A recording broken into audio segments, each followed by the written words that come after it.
আমরা যারা রমজান মাসের রোজা রাখি না বা রেখে ভেঙে ফেলি, তাদের বিধান কি? মনে করেন একজন মানুষ বিগত দিনগুলোতে রোজা রাখে নাই, শয়তানের ধোঁকায় পড়ে নফসের অনুসরণ করতে গিয়ে এখন তার মধ্যে দিনই বুঝ এসেছে, সে এখন কিছুটা ধার্মিক হয়েছে। এখন তার ভিতরে অনুশোচনা এসেছে যে বিগত দিনে রোজা না রেখে বিরাট অন্যায় করে ফেলেছি, এখন আমি সেটা থেকে উত্তরণের উপায় কি? এই জন্য কোনো ব্যক্তি যদি রমজান শরীফের রোজা না রাখে আর পরে তার মধ্যে তওবার অনুশোচনা আসে, সেটার কাফফারা কীভাবে আদায় করবে? ইসলামে সেটার বিধানও দিয়েছে।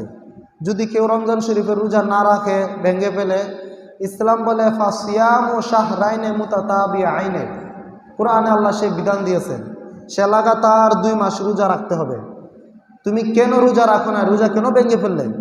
এই জন্য সেটার কাফফারা হিসেবে লাগাতার 2 মাস রোজা রাখতে হবে। সূরাতুল মুজাদালার 4 নম্বর আয়াত আল্লাহ বলেন ফাসিয়ামু শাহরাইনে মুতাতাবিআইনে, সেই ব্যক্তি কি করতে হবে? সেটার কাফফারা দিতে হবে, সেটার প্রায়শ্চিত্ত তাকে ভোগ করতে হবে। সেটা হচ্ছে শাহরাইনে মুতাতাবিআইনে, লাগাতার 2 মাস রোজা রাখতে হবে। কি বুঝলেন? যারা রমজানের রোজা রাখে নাই, রোজা ভেঙে ফেলেছে, পরবর্তীতে সেটার কাজা কাফফারা কিভাবে হবে? সেটার একটা রোজা তো রাখবে কাজা হিসেবে, আর সাথে 7টি রোজা রাখতে হবে লাগাতার 2 মাস। যদি লাগাতার 2 মাস রোজা রাখে, তাহলে সে যে রোজাটা ভেঙে ফেলেছিল সেটার কাফফারা আদায় হবে। এরপর আশা করা যায় আল্লাহ তাআলা তাকে মাফ করবেন। আর যদি না রাখে, একটা রোজা ভাঙ্গার কারণে 2 মাস লাগাতার রোজা না রাখে, তাহলে সেটার জন্য জাহান্নামে আল্লাহর সামনে তাকে জবাবদিহি করতে হবে, জাহান্নামের আগুনে জ্বলতে হবে, পুড়তে হবে। যদি কেউ লাগাতার 2 মাস রোজা না রাখতে পারে, তাহলে কি করতে হবে? ইতআমু সিত্তিনা মিসকিনা, 60 জন মিসকিনকে দুবেলা পেট পুরে পেট ভরে খাওয়াতে হবে। মনে করেন একজনে 2 মাস রোজা রাখার সামর্থ্য নাই, তাহলে তার জন্য বিকল্প ব্যবস্থা রয়েছে। তুমি 60 জন মিসকিনকে দুবেলা পেট ভরে খাবার খাওয়াতে হবে। তাহলে এতে করে আশা করা যায় আল্লাহ তাআলা তোমাকে মাফ করবেন। তাহলে আপনারা কি বুঝলেন যে রমজান মাসের রোজা কি ভেঙে দেওয়া যাবে?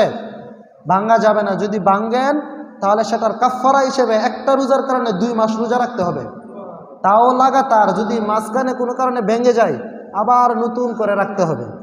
এই হচ্ছে রোজার কাফফারা। তাহলে আমরা বুঝলাম এটা থেকে সতর্ক হতে হবে যে সামান্য ছোটোখাটো অজুহাতের কারণে রমজানের রোজা ভঙ্গ করা যাবে না। যদি ভঙ্গ করে আমার উপরে জরিমানা আসবে। সম্মানিত মুসল্লিয়ানে কেরাম, এটার থেকে আমরা সতর্ক হব যে আমরা জিন্দিগিতে আর কোনো দিন রোজা ভঙ্গ করব না। হ্যাঁ, ইসলাম তো সহজ। যদি আপনি এমন অসুস্থ হন যার কারণে রোজা রাখতে পারেন না, ইসলাম বলে তুমি রোজা ভঙ্গ করো, অসুবিধা নেই, পরে শুধু একটা রোজা কাজা করলেই হবে, জরিমানা হিসেবে 2 মাস রোজা রাখতে হবে না। আচ্ছা, যাই হোক, তাহলে বুঝলাম কাফফারার মাসাইল। এবার আসুন ফিদিয়ার মাসাইল। ফিদিয়া কি?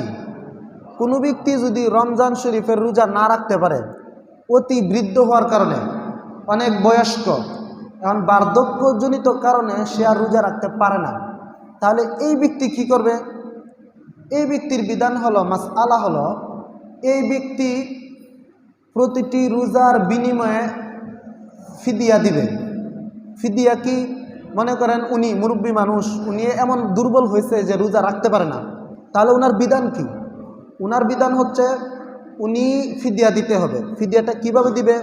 উনি একজন মিসকিনকে দুবেলা পেট ভরে খানা খাওয়াবেন। একজন মিসকিনকে যদি খানা না খাওয়ায়, তাহলে আরও একটা অপশন রয়েছে, সেটা হচ্ছে নিসফে সা, অর্ধ সা পরিমাণ গম, আটা বা এর সমমূল্য পরিমাণ কোনো জিনিস গরিব মিসকিনকে দিয়ে দেওয়া, যারা জাকাত খাওয়ার উপযুক্ত এরকম কাউকে দিয়ে দেওয়া। এটা যেন পক্ষান্তরে আপনি তাকে আপনার রোজা রাখার সমপর্যায়ের হইতেছে। আপনি যে রোজা রাখতে পারতেছেন না, এটা দেওয়ার দ্বারা যেন পরোক্ষভাবে আপনি রোজা রাখতেছেন, রোজা রাখা হচ্ছে। তাহলে আমরা যারা অতি বৃদ্ধ, আপনাদের অনেকের মা বাবা আছে রোজা রাখতে পারে না বার্ধক্যজনিত কারণে, বা এমন অসুস্থ যেটার কারণে রোজা রাখা সম্ভব না, তাহলে 1 নম্বরে কি করবে? 1 নম্বর হচ্ছে একজন মিসকিনকে দুবেলা পেট ভরে খাওয়াবে।